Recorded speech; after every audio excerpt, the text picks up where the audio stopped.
I have good news for you. If you are a local news podcaster, you really want to really watch this show because I'll be sharing with you the law of success for local news podcasting. So here's an overview I want you to pay attention to. The thing is that when it comes to local news and events podcasting, you are speaking about a very, very niche market. But the cool thing is this niche is growing like crazy. You have a lot of folks who are interested in knowing what's happening locally, and it's really up to you to really know how to articulate your stories. Okay, so when you think about let me give you an overview first. Okay, why is a local podcast really great in this day and age? Well, the thing is that you have a lot of people interested in what's happening locally, not only in terms of politics, but also the economy, also business, or all kinds of stuff, entertainment or whatever. Okay, so the thing is, you have a lot of podcasts that focus on, let's say, a specific niche, right? But local news and events doesn't really focus on a niche. The niche here is the geography. So if you are in New York, for instance, you can say, you know what, I just want to focus on the New York area, or you can say, I want to focus on the tri-state area. I want to expand my geography a little bit. What I'm trying to say here is that when it comes to local news and events, you have a large area of topics.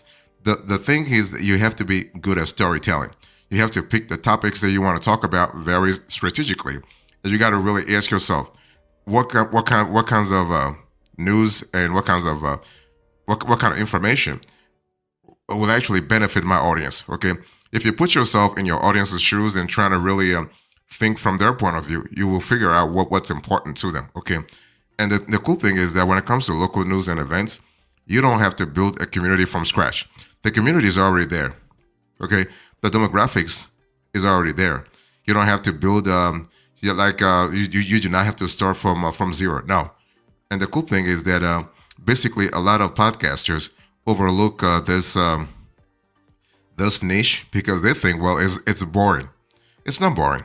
You just need to pick your geography pretty well, and you have to make sure a lot of stuff happens. See, because the thing is, if you are going to talk about a locality, the locality better be interesting, not only from a listener's perspective, but also in terms of the geography itself. So before I talk to you about the law of success for local news and events podcasting, let me give you a certain rationale so you have a clear idea where I'm really getting at. Now, the thing is, when you are doing local news and events, sometimes you will be talking to journalists. So you're not really a podcaster. You're more than a podcaster. Why? Because some news events will actually attract will attract journalists, reporters who want to know more. It depends on how juicy, quote unquote juicy, the topic is. For instance, if you're talking about politics and you are really talking about a very prominent, let's say, personality or character locally, of course, journalists will be interested, right? Or if you're talking about, let's say, a prominent business locally, and the business is prominent locally, that will attract a lot of interest from reporters. So you have to really navigate how to interact with reporters. If you want to be a successful local news and events podcaster, you have to be good with journalists. You have to be good with your sources. You have to be good also with how do I call it? The authorities. Because the authorities are going to really give you info. The authorities can also be your sources, okay? As long as you do things you do things legally, you should be good to go. Okay, so you also have to really cultivate relationships with the local business establishment because they are going to feed you info about the economy, about stuff that's happening. Okay, so that's really important. So if you want to have, let's say, a successful local news and events podcast, you got to really cultivate your relationships, and those things don't take. They don't take days. They take months. They take years. Okay, it takes time for you to really, let's say, create bonds with all those sources I just spoke to you about. The fastest group with whom you can actually create a certain level of bonding is actually journalists. Why? Because journalists, they're looking for the next scoop, right? They're looking for the next the next buzz, and they'll be willing to work with you if you can feed them very interesting news events or very interesting news topics. So it is what it is. So, if you're thinking about the law of success for local news and events podcasting, you have to understand that besides besides stakeholders, besides journalists, besides authorities, you also got to think about the type of the types of resources you need. Okay, resources in terms of equipment, resources in terms of let's say yeah, equipment, but also your staff. Maybe you might want to have a staff member or two or three, depending on how big your podcast is going to be. But you also need to think about how you can establish and increase your podcast audience. The thing is that when it comes to local news and events podcasting, everything revolves around the locality, the place. For example, if you are in Dover, Delaware, you don't have the same dynamics as in Chicago or Dallas or New York, right? You have a different dynamic. Every locality, every geography, every state, every city and state has a different dynamic. So it's up to you to really know this dynamic and really tap into it. Okay, tap into it. But one thing I want to say here is that you have to understand that you need to cultivate this bond with whatever newsrooms you have locally, because it's not just about journalists. You have to really have the bond with the newsroom itself, because journalists are just individual, but the newsroom is the foundation that can feed you also some good info. I mean, as a matter of fact, if you have a great relationship with a local newsroom, you're able to feed off, let's say, topics. In other words, they feed you and you feed them too, right? So it is a mutually beneficial relationship. Okay. And one thing I want to say here is that when it comes to local news and events podcasting, you also need to understand that there is always a national angle to it. What I'm trying to say is that an event might be happening locally, but there could be a national correlation, a national implication. So as you report local news and events, be sure to really study the national implication, the national correlation, okay? And choose your sources properly. And that means what? That means that you have to really be strategic in terms of the topics you choose, but also the timing. So you don't report a local news event in August the same way you report it around, let's say, December or around, I don't know, February, right? Because you have a different set of priorities depending on the time. And also depending on the time nationally, but also the time in that particular locality where you are at.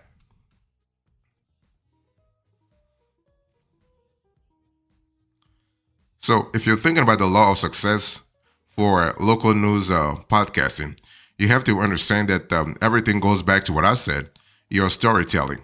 Because when you think about it, if you have a local news and event podcast, you are basically producing a product that people love, are thankful for, and even keep telling you how to make it better, right? Because it is local, people are invested in the news. They're invested in shipping up how you can really articulate the storytelling better. Okay. Now, one thing I want to say is that if you want to be a successful local news and event podcaster, please pay attention to the stories on national media. Okay. For instance, what's happening what's happening on Fox News, what's happening on CNN, what's happening on MSNBC, what's happening on NBC, what's happening on ABC. I mean, that's for the states, right? So you want to see how what's happening in those on those national media outlets, and see how those events can translate locally. Okay. And one thing I want to say also is that you have to understand that when it comes to local news and event podcasting, you have to understand that the value you are bringing to the table will really matter big time. What I'm trying to say is, if you are a journalist, that really lends you credibility right off the bat. In other words, if you're a journalist trying to really have a local news and events podcast, as long as ethically you are cleared, you are good to go because you have the credibility already. But if you are a regular person like me or somebody else, Mr. John Blow, Mr. John Doe, for instance, you have to really prove to your audience why you, of all people, okay, has the authority to talk about the issues that you are talking about, and talking about them in a legitimate way, talking about them in a clear way, talking about them in a responsible way. Okay, but this takes time. It takes time to build credibility. It takes time to have your idea, your concept validated by the audience. Okay, the audience is very filtering these days because I mean, when you think about it, people are just bombarded with multiple news events and they have to choose.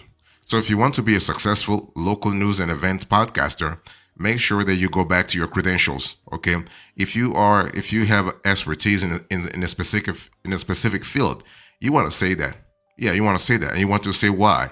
You think it is actually an asset in your situation, right? So that's going to help you big time, especially when it comes to understanding certain things over time, understanding certain developments, understanding certain trends, understanding certain realities over time.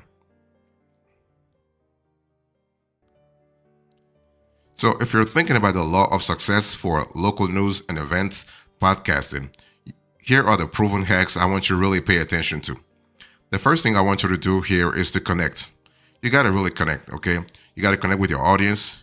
You have to connect with all those stakeholders that I really talked to you about a lot earlier.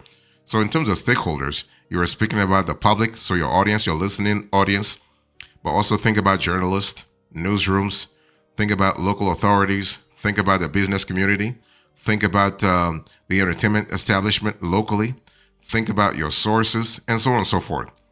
So that connection has to happen, let's say, I like to call it chemically. There has to be chemistry in how the connection happens. In other words, you got to really have access to those folks, and you got to also allow them to have access to you. Otherwise, if you cut the flow of info, you are not going to be a successful local news and event podcaster. Okay, so be sure that you know how to connect, and there are a lot of ways to connect. There are a lot of ways to connect. You can connect live, like face to face, or you can connect actually via social media, for instance, or email, for instance. Okay, social media, Facebook, Instagram, Twitter, now called X, Pinterest, Snapchat, you name it. You can also try to really connect with them through Zoom or Skype, for instance. But I'm trying to, or even WhatsApp, by the way. What I'm trying to say is you have to connect, okay? Whatever works for you, you have to connect and make sure that you let them know that you're going out of your way to connect with them. So you also need to go out of your way. That's what I said a little earlier. You have to understand that you were really like you were making an effort to connect with those individuals, and that you are going out of your way to do things that you may not do, but because you value the relationship, you're just doing them. Another law of success for local news and events podcasting is to actually revolves around celebration. What I'm trying to say here is that celebration is really interesting. Why? Because celebration has to do with things that are happening locally. So basically, when you have a local news and event podcast, it's not just about the losses. It's not just about bad things happening. It's about celebrating the heroes. It's about celebrating the heroine. It's about celebrating those trailblazers.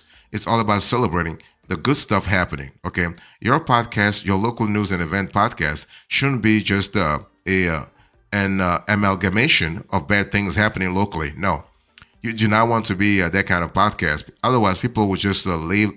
Listeners will just flee in droves. You do not want to have that. You want to really celebrate things. Do it positive. If there's something happening that's really great, why not say it? If you have a local politician doing something extraordinary, you want to celebrate it. If you have a local entertainer doing something extraordinary, you want to celebrate it. If something extraordinary happens locally, you want to say it, okay? So celebrate. So if you want to be seen as a very successful local news and event podcaster, celebrate.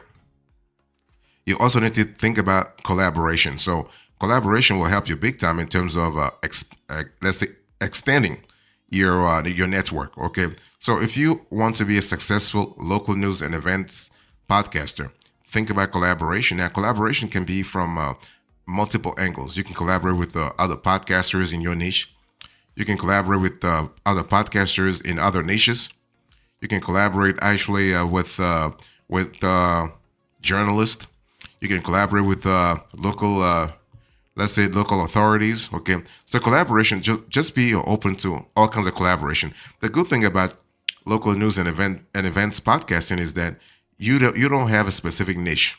You're pretty open. Okay, you're talking about anything that happens locally or that can be of interest to a local audience. So you can actually collaborate with all kinds of individuals. That's the beauty of it. Okay, and just make sure that you are really thinking about giving back too. In other words, if somebody accepts to collaborate with you, you also want to really be able to give them back. In other words, you want to create a mutually beneficial relationship. Let me give you an example. If a local businessman accepts to have an interview with you, accepts to come on your podcast, what you want to do later on is that maybe advertise, or maybe not advertise, maybe promote his establishment. Okay, so that's really the kind of paying forward I'm talking about. So let me give you a few extras here. If you are trying to be a successful local news and events podcaster, and especially if you're looking for laws of success, remember that the topics that you choose are important. Okay, because you have a lot of possibilities. You got to really ask yourself what works for you, what doesn't work for you. By the way, when you think about local news and events, it can be about anything. It can be about business. It can be about even crime. Oh yeah, you can see on the screen here. I'm showing on the screen here the pictures of Ashley and Britt, wonderful wonderful host of Crime Junkie. Those women are just fantastic. But they talk about crime. So if you think that you have a crime story that can be of interest to your target audience, why not? Why not speak about crime? Everybody loves. I mean, people don't love crime. People love crime story. Okay. So what I'm trying to say here is that it's important to understand that crime is not just it's not just people dying. It can be financial crimes too. Okay. So my point is what? My point is that when it comes to local news and events podcasting, if you want to be a successful podcaster, you have to embrace the fact that you have a variety of topics. Okay. And you have to constantly make sure that you invest also in your gear. Your equipment has to be a top notch. I'm not telling you to spend millions of dollars in equipment, or thousands of dollars rather, not millions, but thousands of dollars. But you got the gist. My point is what you want to start with what you have, but you want to make sure what you have at least is decent. I mean, nowadays you can start actually a local news and events podcast with your phone, with your smartphone. Your smartphone has a great camera already. It has a great audio already. So you can start from there, and then see what kind of traction you can trigger. And once you see the traction, if there is traction, you can then maybe upgrade your equipment and just move on to something more solid, if you will. But bottom line is, you have to constantly see how the public responds to your idea. In conclusion to this conversation, I spoke to you about the law of success for local news and events podcasting. I give you the overview, the rationale, the proven hacks, the extras, and now the conclusion. Thank you so much. God bless you. I will see you next time. Until then, remember, stay marvelous.